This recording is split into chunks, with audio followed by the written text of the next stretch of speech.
Hello everyone. माय मराठी शब्दकोश या आपल्या यूट्यूब चॅनलमध्ये मी स्नेहल तुम्हा सर्वांचे पुन्हा एकदा स्वागत करते. मित्रांनो, आज आपल्या सिरीजचा 17वा दिवस आहे. या सिरीजमध्ये रोज आपण नवीन नवीन शब्द आणि त्याचे समानार्थी विरुद्धार्थी शब्द हे उदाहरणासह बघत आहोत. आज आपण असेच नवीन नवीन शब्द बघणार आहोत. ते कोणते एकदा रिवाइज करूया. रिसेप्टिव्ह म्हणजे ग्रहणक्षम किंवा स्वीकारण्यास तत्पर. रिसेशन म्हणजे मंदी किंवा आर्थिक घट. रेकलेस म्हणजे निराधार किंवा बेपर्वा. रेकन म्हणजे विचार करणे किंवा अंदाज बांधणे. रिकग्नाइज म्हणजे ओळखणे किंवा मान्यता देणे. रिकलेक्ट म्हणजे आठवणे किंवा स्मरण करणे. आणि रिकन्सिल म्हणजे मेल घालणे किंवा संबंध सुधारणे. चला तर मग या सर्व शब्दांचे समानार्थी आणि विरुद्धार्थी शब्दही उदाहरणासह बघूया. तर आजचा आपला पहिला शब्द आहे रिसेप्टिव्ह म्हणजे ग्रहणशील, ऐकण्यास तयार किंवा स्वीकारण्यास तत्पर. याचे समानार्थी शब्द बघूया. ओपन माइंडेड म्हणजे मनाशी विस्तृत असणारा, नव्या विचारांना किंवा दृष्टिकोनांना खुला असलेला. दुसरा शब्द एक्सेप्टिंग म्हणजे स्वीकार करणारा, ज्या व्यक्तीला दुसऱ्याचा विचार किंवा भावना स्वीकारण्याची क्षमता असते. याचे विरुद्धार्थी शब्द बघूया. क्लोज माइंडेड म्हणजे विचार करण्यास तयार नसणारा, जेव्हा व्यक्ती नवीन विचार किंवा मतांचे स्वागत न करतात त्यांना नाकारते.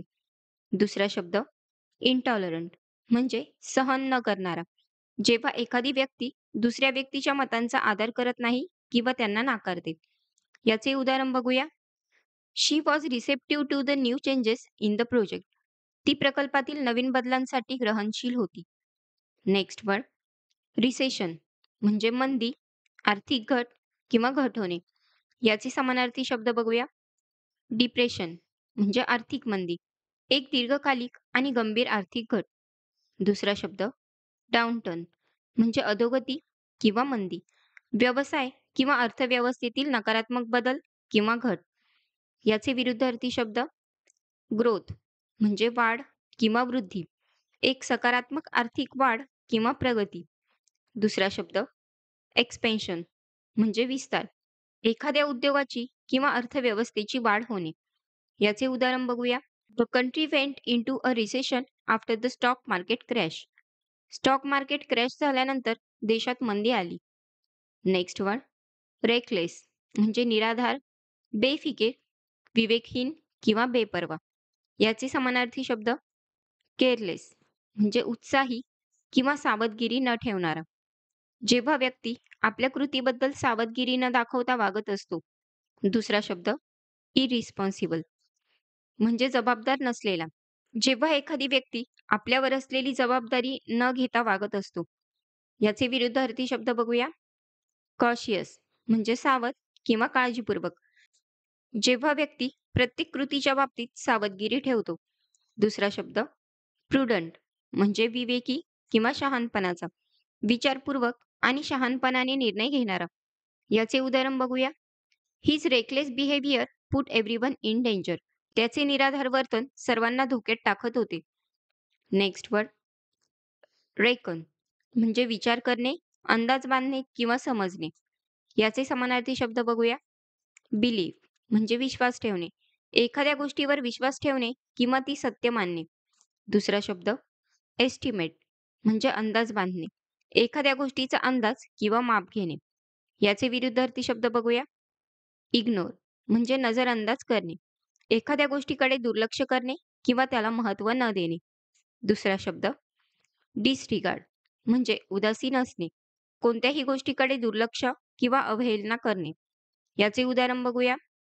I reckon she will arrive by 5 PM. मला वाटते ती 5 वाजेपर्यंत पोहोचेल. नेक्स्ट वर्ड रिकग्नाइज म्हणजे ओळखणे, मान्यता देणे किंवा लक्षात घेणे. याचे समानार्थी शब्द आयडेंटिफाय म्हणजे ओळखणे, एखादी व्यक्ती, वस्तू किंवा घटना ओळखणे. दुसरा शब्द एक्नॉलेजमेंट म्हणजे स्वीकारणे किंवा मान्यता देणे, एखादी गोष्ट किंवा व्यक्तीची महत्त्वाची भूमिका स्वीकारणे. याचे विरुद्धार्थी शब्द बघूया. ओव्हरलुक म्हणजे दुर्लक्ष करणे, एखाद्या गोष्टीकडे लक्ष न देणे किंवा दुर्लक्ष करणे. दुसरा शब्द मिसआयडेंटिफाय म्हणजे चुकीच्या प्रकारे ओळखणे, एखादी व्यक्ती किंवा वस्तू चुकीच्या प्रकारे ओळखणे. याचे उदाहरण बघूया. I recognise her from the photograph. मी तिला त्या छायाचित्रातून ओळखलं. नेक्स्ट वन, रिकलेक्ट म्हणजे आठवणे किंवा स्मरण करणे. याचे समानार्थी शब्द बघूया. रिमेंबर म्हणजे आठवणे. भूतकाळातील एखादी गोष्ट पुन्हा आठवणे. दुसरा शब्द रिकॉल म्हणजे स्मरण करणे. एखादी गोष्ट मनात परत आणणे. याचे विरुद्धार्थी शब्द फॉरगेट म्हणजे विसरणे. एखादी गोष्ट लक्षात न राहणे. दुसरा शब्द इग्नोर म्हणजे दुर्लक्ष करणे. मुद्दाम लक्ष न देणे. याचे उदाहरण बघूया. I can't recollect wear I left my bag.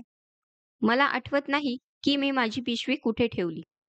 Next one, रिकन्सिल म्हणजे मेल घालणे, संबंध सुधारणे किंवा जुळवून घेणे.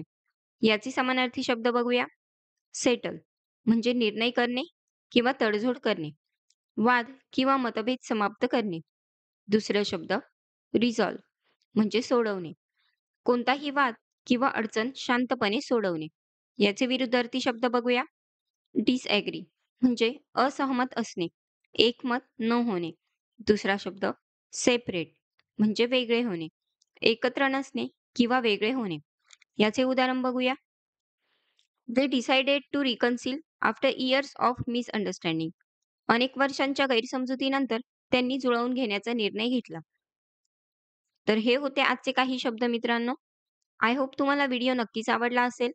जर व्हिडिओ आवडला असेल तर व्हिडिओला लाईक करा, तुमच्या फ्रेंड सर्कलमध्ये शेअर करा आणि व्हिडिओ कसा वाटला हे कमेंटमध्ये नक्की सांगा. उद्या परत अशाच नवीन शब्दांसोबत भेटूया. Keep practice in English. Bye.